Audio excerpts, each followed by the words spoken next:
Well, good afternoon, everybody, and welcome to this afternoon's webinar from UK Mediation. Today, we're talking about the big quit, about 11th hour mediation at the door of the factory gates, the office gates, and what we can do about it using these skills and techniques of mediation. So, you're very welcome to join us here this afternoon. I see we have people on from UK and from around the world to hear what we've got to say this afternoon about 11th hour mediation, the big quit. I'm Dr. Mike Talbot. I'm the founder of UK Mediation. So I started all this 23 years ago with a background in psychotherapy. So what we're interested in here at UK Mediation is all about the psychology of conflict, about why we get into conflict, why we get so entrenched in conflict, what it is about conflict that makes it difficult to resolve, and what we can expect from a third party, impartial, independent mediator in order to help us to move on from that conflict. And of course, with things like the big quit, stuff to do with our livelihoods and our salaries and our working lives, very important, goes very deep. It can produce some significant conflicts, especially when our livelihoods are at stake. Our safety and well-being are potentially compromised. So this is the topic we'll be talking about today, and why it's so hard to find our way through these kinds of disputes. So let's have a look at an overview of what we'll be talking about today. First of all, in time-honoured tradition, a few facts and figures to set a context for what's going on with the big quit and with people leaving their jobs post-pandemic. So the COVID pandemic has had a lot to do with what's going on, along with a lot of other factors, but we'll be looking in particular at what's going on post-lockdown, post-working from home, post-furlough, and some facts and figures around that. And then talking about what's driving the Great Resignation, where is it coming from? Why are people seeing this as a time to leave their jobs, retire early, change roles? What's the disaffection that's around? Talk about what's driving this Great Resignation, and then talk about how mediation can help. A realistic take on that. So mediation can solve a lot of things, can't solve everything. We'll take a look at what's possible with mediation, and then also why it's effective. Something we like to come back to time and again here at UK Mediation is we can tell you about all the benefits and the great things about mediation, but our interest is in why is it effective, why does it work, what's going on underneath the bonnet when people use an impartial third party to help to resolve their disputes. So let's get straight into it with some figures. So let's kick off here. 41%, so 4 in 10 people, 2 out of 5 people are likely to consider leaving their jobs within the next year. That's quite significant. We'll just pause for a second, as 2 out of 5 people are thinking about leaving their jobs in the next year. And this was a survey taken through Microsoft's Work Trend Index towards the end of last year. So it's quite a fresh, quite a up-to-date statistic there to say just how many people are thinking of leaving within the next year. Very high figure. Motivation, always something that's worth thinking about. So nearly 3/4 of employees say that pay is the main motivator for change in the job. So whatever's happened, and we'll take a look at what has happened. The problem is with people that they need more money. They need more money. So they're going to change jobs and try and get a better salary, and 3/4 of the people are in that boat and thinking about moving on from their current job because they can't afford to stay where they are. 8 out of 10 people, 8 out of 10 employees in non-management roles report low job satisfaction. That's a very high number. I mean, I was about to say none of us wants to go to work. I do, I enjoy my work, but a lot of people clearly don't want to go to work. 8 out of 10 people are dissatisfied, and again that's from PricewaterhouseCoopers towards the end of last year. So quite an up-to-date figure of the number of people who are dissatisfied in their jobs. So let's have a think about what might be driving this. Why are there such high figures of people who are thinking of moving on imminently, and why are people so dissatisfied? Let's think about that Great Resignation and what's behind it. Well, one of the first things, as I say, is about salary, and then it's about job design. So on the salary front, it's the need for higher salaries has come about because of the increased cost of living, with the energy cost crisis, with raw materials, with the war in Ukraine driving up the price of foodstuffs and fuel, of course.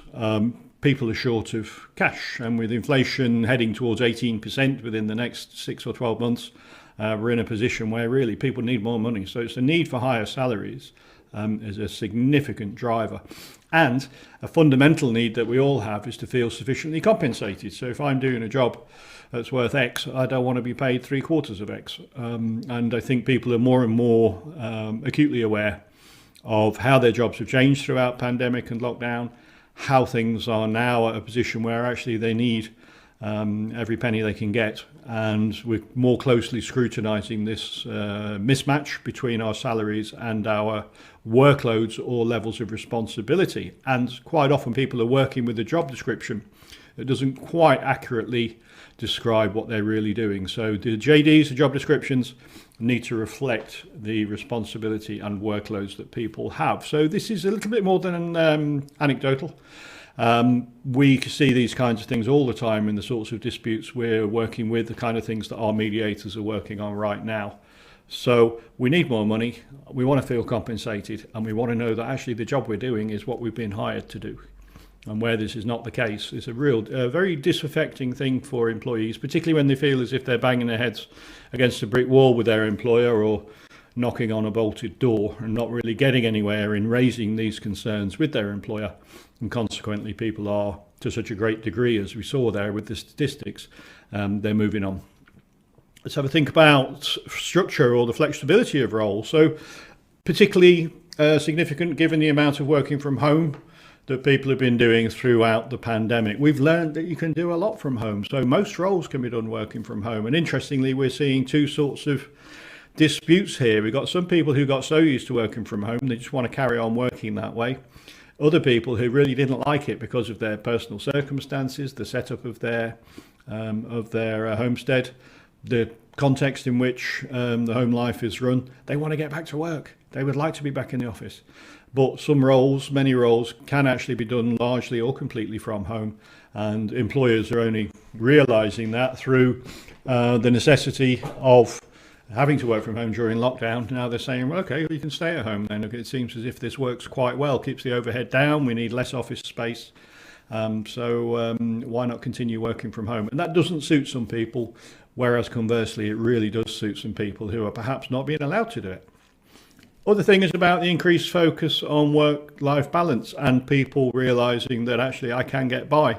And I think with furlough, this was a significant thing, that people doing 4-day working weeks, for example, having a weekly allocation of hours that you have to get through, so working longer days but finishing on a Thursday evening, giving yourself a 3-day weekend.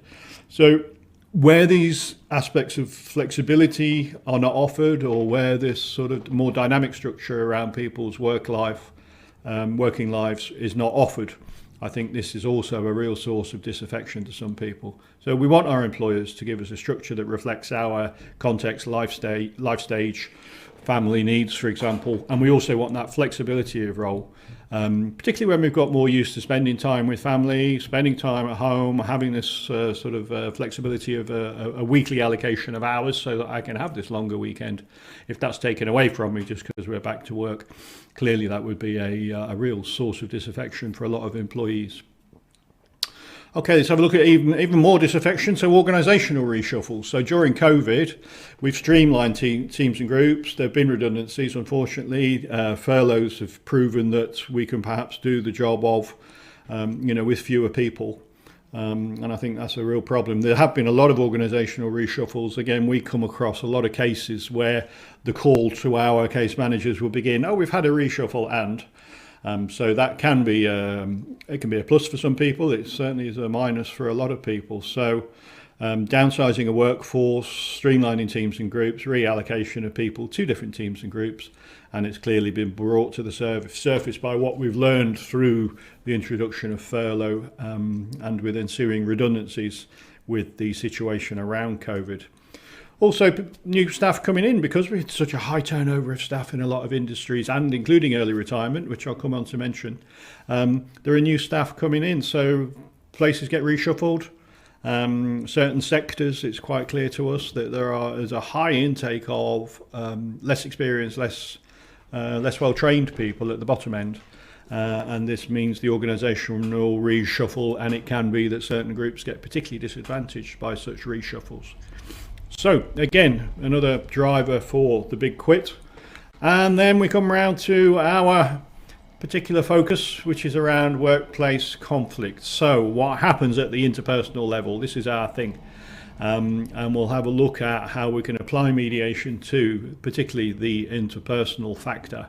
So there can be issues between employees or between a manager and his or her reports or between team members because of communication issues caused by hybrid working. Certainly we saw this throughout lockdown, and there seems to be a bit of a hangover from it still going on, where things fall down the gaps, where people who are working 3 or 4 days a week don't get to communicate fully with others who are working an opposite 2 or 3 days a week, where there are issues to do with working over Zoom, where there are connection problems, where there are sort of hot desking within organisations with people being in there on different days. Certainly there are communication issues, communication breakdown, communication clashes caused by hybrid working, and that's not the only clash. We get personality clashes, so particularly with a very dynamically changing workforce, with people being allocated different sort of days or patterns of working, with working from home and coming into the office, there are a significant number of additional conflicts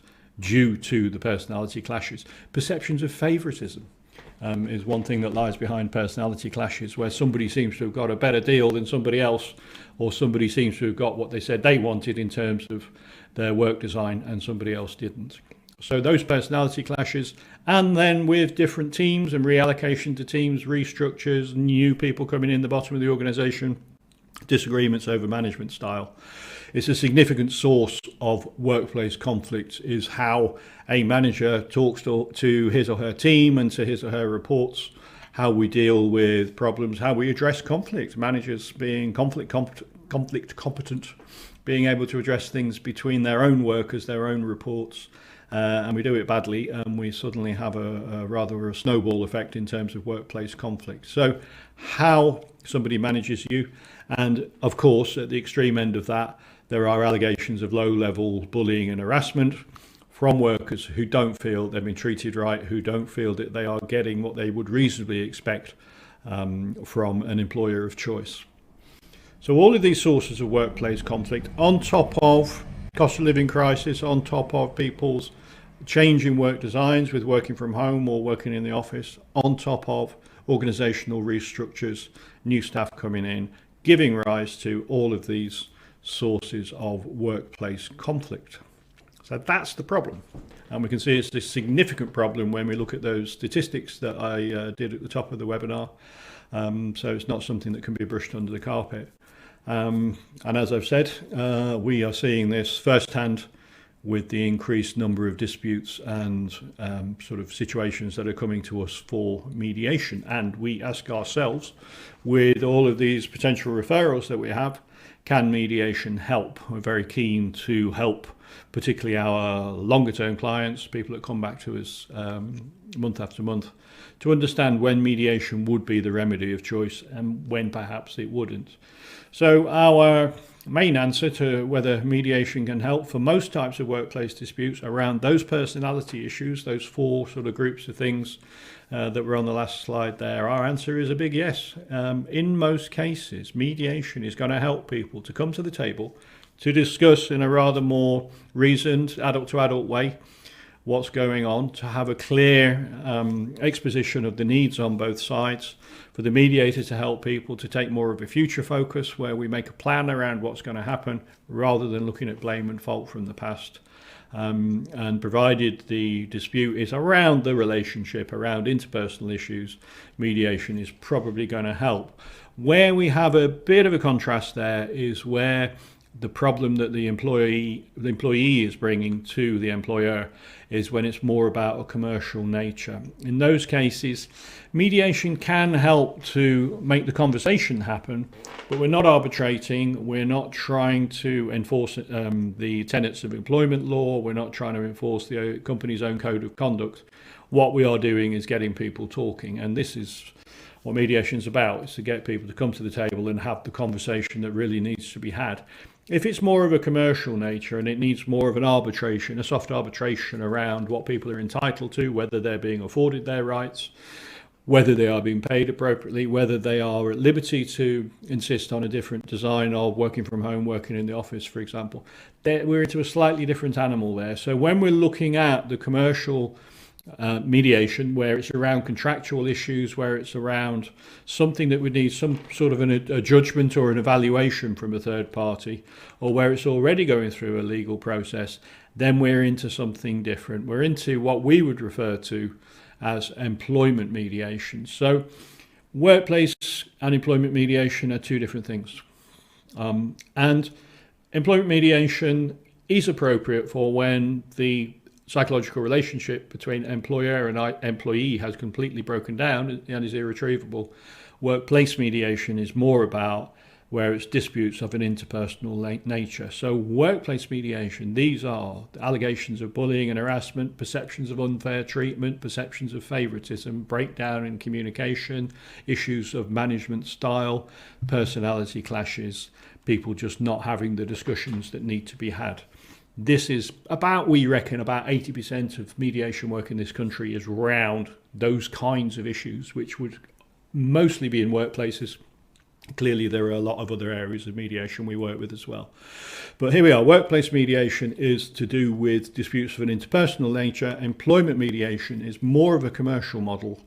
And it's where the relationship has been spoiled, is possibly irretrievable, and where it's heading towards legal proceedings, usually either breach of contract process or into the employment tribunal. So these days, just a little pause there, employment mediation, it's sort of not a very clearly defined thing. And so we keep a close eye on developments with mediation in this country, and what unfortunately is being called employment mediation at the steps of the tribunal or on the day of a tribunal hearing, it's about an employment judge, a tribunal judge stepping down and saying, okay, let's see if we can work out some kind of a sort of a compromise agreement here without it having to go through a full hearing with witness statements across examination and producing evidence and so on.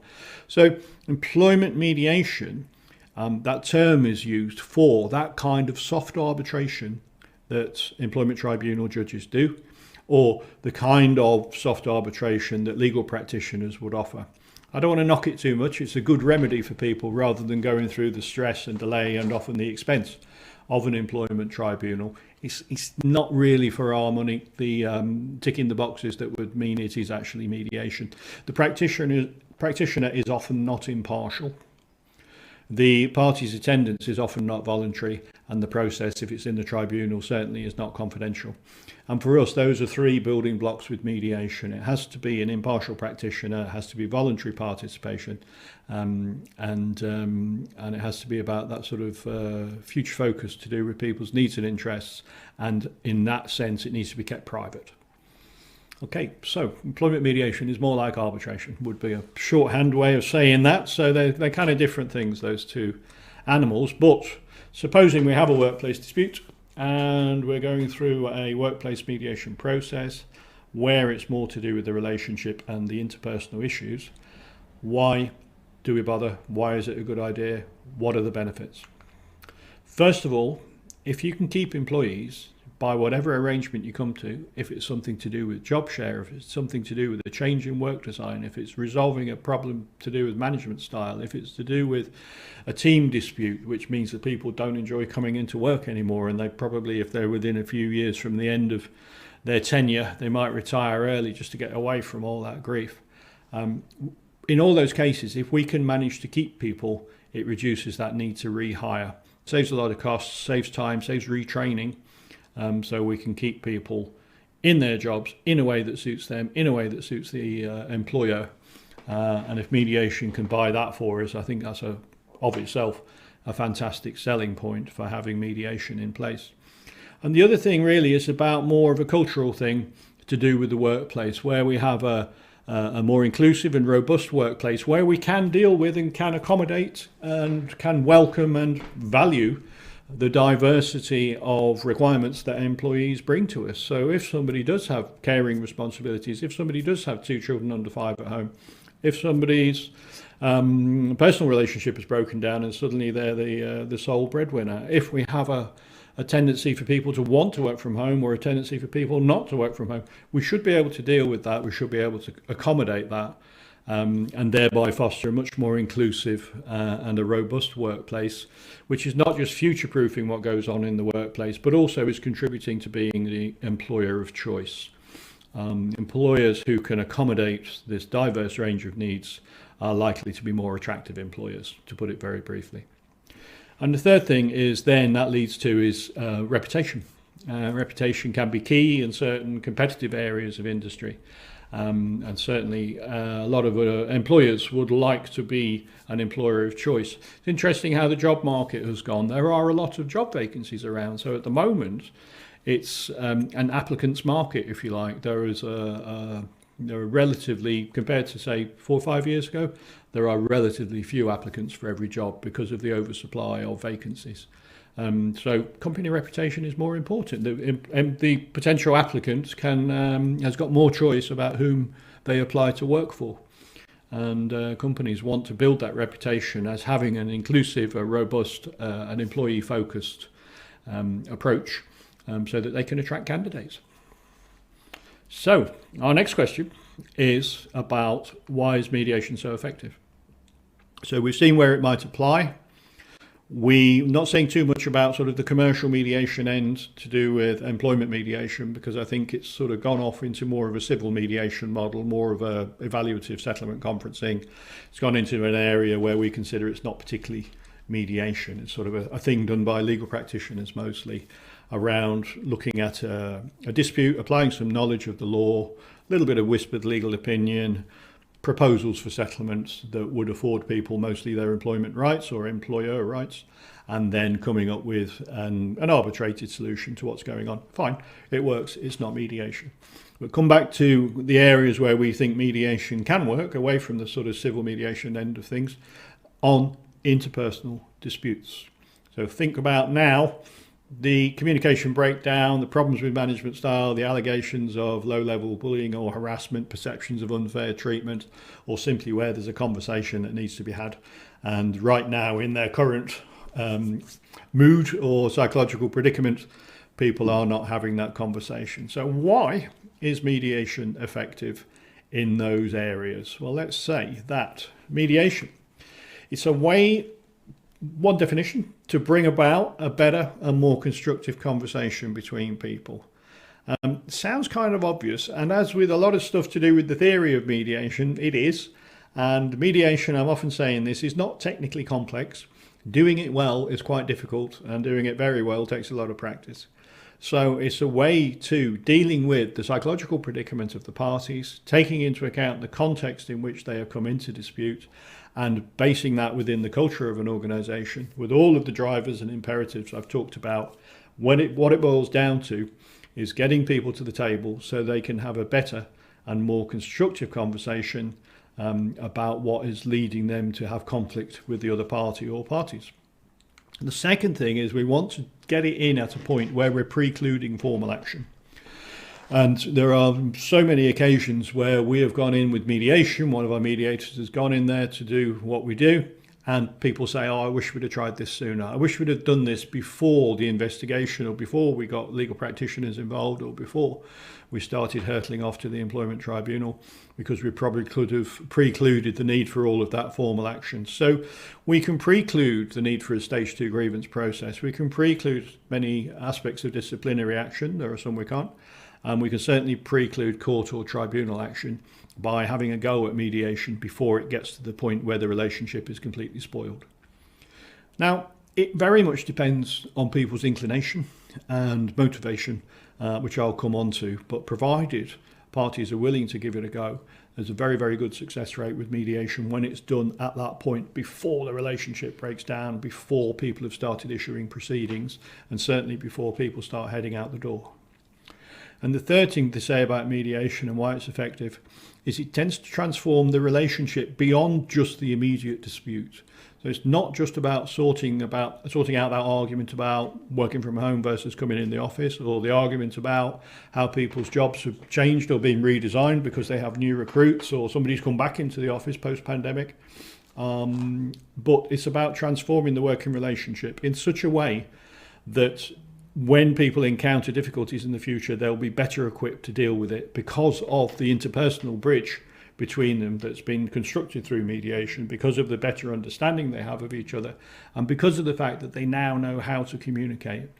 And most people know how to communicate, but when we get into conflict and we get scared, we get in a position where we start to mind read and guess the other person's motives. When we get into a place where we feel like, actually, I feel pretty hurt about what you've said and done to me or about me or around me, I'm not going to be inclined to talk to that person. So what we're doing in mediation is, with everything that we do, is getting back to the point where I do want to talk to that person with some help so that we can make a better relationship, and that will stand us in good stead for the future. So not just solving what's going on now, but getting ready for what might be about to come around the corner. Okay, a few things about mediation. Sounds great, doesn't it? So a few things about mediation, a few provisos, a few considerations we've got to have in place if you're considering using mediation. If you have a situation right now where you're looking at the big quit, where people are leaving in droves, there may be a fraction of those cases that you could offer mediation for, whether you have your own internal mediators or use somebody like us. But in any case, there are a few boxes that need to be ticked in order to make sure that mediation can progress. And I mentioned these earlier, but let's just unpack them a little bit. We can't force people to take part. The process has to be voluntary. And most mediators will have learnt the hard way that if you frog march people into mediation, you just get a lot of reluctance, a lot of resistance, a lot of folded arms, and people are not going to participate fully. So they have to want to be there. They have to want to try and find a resolution with their colleague, albeit at the threshold of mediation, that feels like a pretty impossible task. But the mediator's job is to turn that into a possible task. And we certainly don't do that by forcing people into it. We do it by encouraging people and helping to surface this inclination for them to volunteer to participate in the mediation process. Second thing is that there's often more to a dispute than meets the eye. And the only way we're going to get people to come clean and to be open and honest, firstly with the mediator and then with each other, is to make sure that the process is confidential. So we don't retain notes or records of what gets said and done in mediation. Disclosures are very minimal, zero in many cases. The only thing we disclose is the final agreement. We don't make any recording or transcription of the process. So keeping it private means people can speak openly. And like I say, there's often more to a dispute than meets the eye. So it's not just about the fact that you're asking me to come back to work 2 days a week into the office, where actually I prefer to be working from home. It's not just about the fact that my duties have changed as a result of the restructure. It's because of the way this person spoke to me. Or it's because of the fact that I'm now sitting bang in the middle of an open plan office where I used to have a window seat. It's because of the fact that 3 of my best mates who used to be in the department have now been moved down the corridor. It's because of, and there's a lot of what can look like to an external third party, trivial things are actually quite a big deal. If you're coming into work every day or working from home every day for 37 and a half hours a week, who you're around, where you sit, what the office feels like, what the atmosphere is like, how well you get on with colleagues, how well rewarded you feel, these are massive things. And you need to be able to speak about these things openly and honestly with the mediator at first, and then within the privacy of the mediation setup to speak about those things with your colleague, manager, report, team members, whoever it is. And the only way you can do that is by having a very strict and well enforced deal around confidentiality. And that's how we do it, is by not retaining records, not making any recording or transcription, and keeping disclosures to a minimum. And the third thing is about future focus. So sometimes the resistance to come into mediation is people feel as if they're going to be put on trial, shown to be in the wrong, proven to be the bad guy, established as being the one who's to blame. It's not about that. We're trying to replace that blame and replace this finger pointing, replace that fault finding of a past focused process with something more to do with shared responsibility in a future focused process. So we're interested in how the work regime, how the setup of the job design, how the physical office, how that's going to work from tomorrow onwards. How does that need to change? We're getting away from blame, we're getting away from past focused, we're getting away from who's wrong and who's right, and more into a sense of having a good dialogue in order to have a shared responsibility for how things could be improved starting tomorrow. That's how it works. So let's have a think now about the benefits here of, for example, the early and informal resolution, like I'm talking about. It precludes the need for formal measures. Tick for mediation. Parties having the responsibility for themselves coming up with the resolution, which is something I've been saying all along. So instead of being told what to do, or instead of a soft, I'm calling it soft arbitrator because it's not really formal arbitration with a capital A, but the kind of process is where somebody else comes up with the resolution and says, actually, the settlement will be, or the settlement needs to be, or the settlement needs to be in the region of. We're leaving the parties with the responsibility to come up with a resolution when we're doing interpersonal mediation. And the benefit of that is there's a sense that nobody wins or loses, no solution is imposed, nobody feels like they've won or lost. And the benefit is that parties will put their shoulder behind that settlement. When you come up with something yourself, something you feel you forged or have contributed to, it's not something that's been imposed on you or you've been told you've got to do, you're going to have a greater inclination to try and make it work. So it's a big factor in mediation is where parties come up with the resolution. It's a more empowering approach, it's a more inclusive approach, it's an approach that affords people their self-determination. And these are the fundamental building blocks of mediation. So if I sound resistant to these sort of varieties of mediation, they're not really mediation, which they tend to be called civil mediation. They're more to do with somebody coming up with a solution for you. I know that when we let people come up with their own answers and when we afford them the possibility of being self-determining and self-reliant, they will put their shoulder far better behind those kinds of resolutions than if they're told what to do. And there's always a sense of a score sheet when you're told what to do, like she got more than me, or I have to do more than him, or these kinds of things. And the third thing on here is about the mediation taking place in this private and independent environment with a mediator. If there's an in-house mediator, somebody who doesn't know the parties, doesn't have a prior or ongoing relationship with them, or if it's an external independent mediator, clearly you have that there from the outside. They're coming in from the outside, you don't know them, never seen them before, probably never see them again. And that privacy and independence means that we can better able get to the heart of the matter. People will speak and contribute with openness and honesty. You'll get to hear what's just below the surface, or you'll get to hear about this extra factor which is there in the mix that perhaps they haven't told anybody else yet at all. And certainly if you were going through a formal process where things are noted, potentially recorded, and go on the public record if it's an employment tribunal, people are going to be rather more tight-lipped, rather more circumspect, and you're not going to get down to the heart of the matter. All you're going to hear about are the legal rights and wrongs and what people's claims and defences are. And that's not what we're about as interpersonal mediators.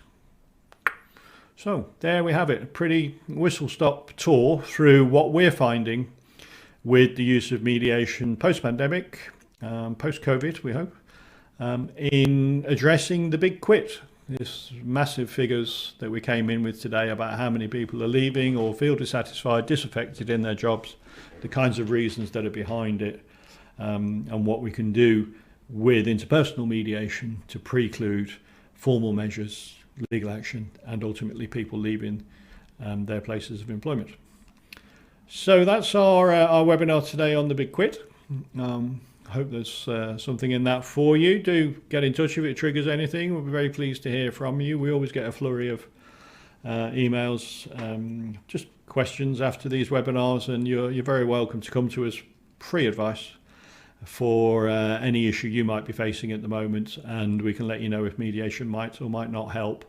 And if it's not the right thing for mediation, we'll be very quick to tell you that that's the case, so you don't waste your time. Okay.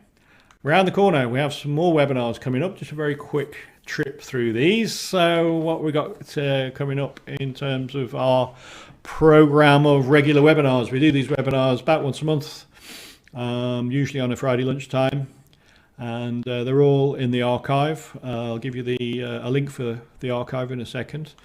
Around the corner, though, we've got one that we do about once every year and a half or so, workplace bullying. A fine line. The webinar is looking at how mediation can give you a way to resolve these kinds of situations that would be labelled as bullying without the need for the disciplinaries and tribunals. And certainly in relation to today's webinar, this is often a mix, in the mix when people go to employment tribunal, perhaps with their eye on the door, thinking about, well, or having just left their place of employment. A significant factor in disposing people to leave work is workplace bullying. So let's look at that in September at our next webinar, and we'll talk about how mediation can help there as a much more effective, low cost and private means of resolving things between people that hopefully would preclude the need for formal action. In the meantime, do keep in touch. All the usual ways of staying in touch with us. Check out our website. We've had a big revamp of the website, so there's a whole load of new stuff on there, as well as all the usual features. And check out our channels and see. We'd love to see you there and hear your comments and take, as I say, your inquiries and questions. Very happy to talk to people to help you to understand the benefits of mediation as applied in relation to today's topic, to the big quit. So that's our webinar for today. Thanks very much for watching, and we'll look forward to seeing you next time.